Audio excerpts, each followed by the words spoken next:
સમાચાર હવે ખેડાથી મળી રહ્યા છે। ઉઢેલામાં પથ્થરમારાના આરોપીઓને જાહેરમાં માર મારવાનો કેસ। સુપ્રીમ કોર્ટે પોલીસ કર્મીઓની સજા પર રોક લગાવી દીધી છે।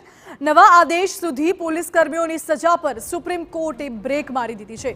ગુજરાત હાઈકોર્ટે પોલીસ કર્મીઓને 14 દિવસની કેદની સજા ફટકારી હતી। વધુ જાણકારી આપી રહ્યા છે સંવાદદાતા રોનક। રોનક, આ કેસમાં શું આવી રહી છે અપડેટ્સ? बिल्कुल थी। जे प्रमाणे नवरात्रि 2022 दरमियान जे खेड़ा उंठेला गाम में नवरात्रि में गरबाનું आयोजन કરવામાં આવ્યું હતું। આ ગરબા અસામાજિક તત્વો છે તેમના દ્વારા પથ્થરમારો કરવામાં આવ્યો હતો અને આ પથ્થરમારોને લઈને પોલીસ દ્વારા કેટલાક આરોપીઓને પકડવામાં આવ્યા હતા અને તેમને જાહેરમાં માર મારવાની એક જે ઘટના છે તે સામે આવી હતી।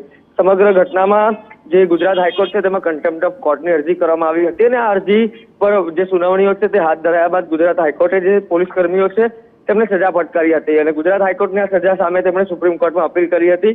સુપ્રીમ કોર્ટમાં આજે સજા છે તેના ઉપર સ્ટે મૂકવામાં આવ્યો છે અને તમે જે અરજી છે તે સાંભળવા માટે મંજૂરી આપવામાં આવી છે, પરંતુ સુપ્રીમ કોર્ટે આજે કાર્યવાહી છે તેની નિંદા કરી છે અને પોલીસ કર્મીઓનો જે વ્યવહાર છે તેના પર પણ ચિંતા વ્યક્ત કરી છે। પરંતુ આંશિક રાહત અત્યારે પોલીસ કર્મીઓને કહી શકાય કે જે પ્રમાણે ગુજરાત હાઈકોર્ટે તેમને સજા સંભળાવી હતી તેના પર અત્યારે સુપ્રીમ કોર્ટે આંશિક રોક લગાવી છે।